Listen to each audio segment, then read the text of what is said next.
Question on heat and temperature. This topic actually is for grade 10, right, in Liberia here. Let's look at this question. Using the data below, calculate the room temperature on the scale of the resistance thermometer. I'm going to identify that, the resistance thermometer, and on the scale of the constant volume gas thermometer. Why do these values differ slightly? Well, first we're going to calculate and see the difference in the value, and we're going to explain why there exists a slight difference. Now, looking at the data below, we have the resistance thermometer values are given. For the steam point, we have 75.00 ohms. For the ice point, 63.00 ohms.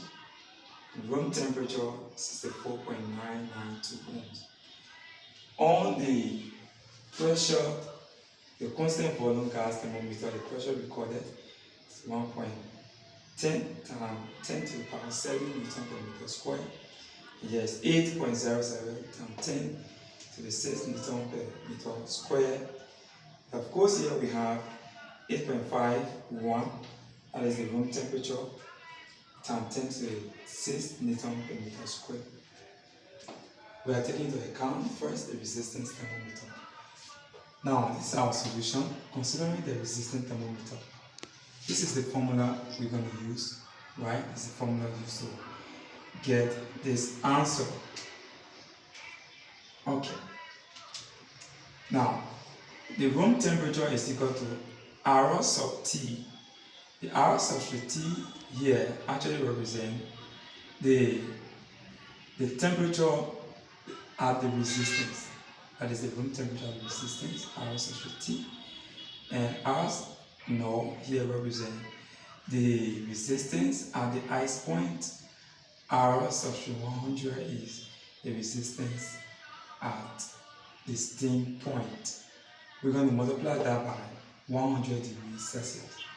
When we do that, we substitute in the values. For R sub T here, when you look here, you see that R sub T is the resistance thermometer, right? So, the temperature is 64.992. So we put it here, and then at the ice point value, put it there. We draw a division line and put the other values in. From there, we do subtraction. We subtract 63.00 from 64.992, and we arrive at 1.992. And also down here, in the denominator part, we subtracted 63.00 from 75.00, and we got 12. The first thing we're going to do is to find the quotient. We're going to divide the 12 by this value up here, and we arrive at 0.166. Then we're going to multiply that value by the 100 degrees Celsius. So if we multiply 0.166 by 100 degrees Celsius, we're going to get 16.6 degrees Celsius. So this is the answer for the resistance thermometer. Then we're going to clean this out, then look at the value for. Now let's look at the constant volume gas thermometer. On our solution, we say considering the constant volume gas thermometer. Now the thermometric property for the constant volume gas thermometer here, right, is the pressure. So the pressure and the temperature here, and then at the ice point, and this is at the steam point. Now looking at the data here under the constant volume gas thermometer, for the room temperature we have 8.51, so we insert 8.51 times 10 to the 6 power, and then we have a minus sign, we insert the value at the ice point is 8.00 times 10 to the power 6. Now we have here at the steam point, that is the boiling point, is 1.10 times 10 to the 7 Newton per meter squared. We subtract that from the same value here at the highest point.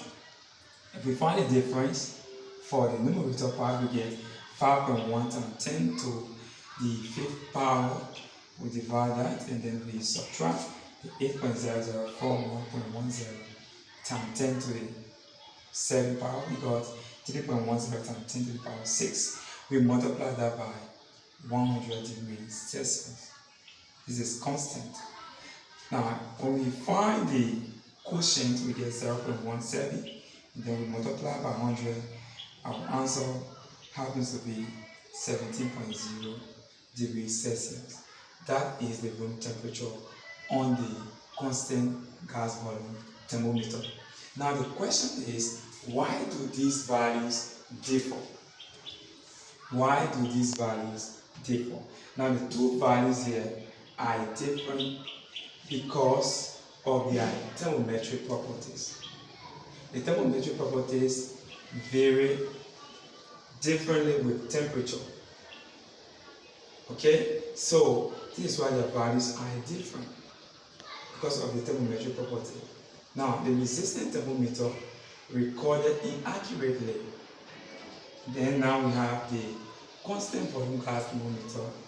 The recording is accurate. Thank you so much for watching. See you in our next video.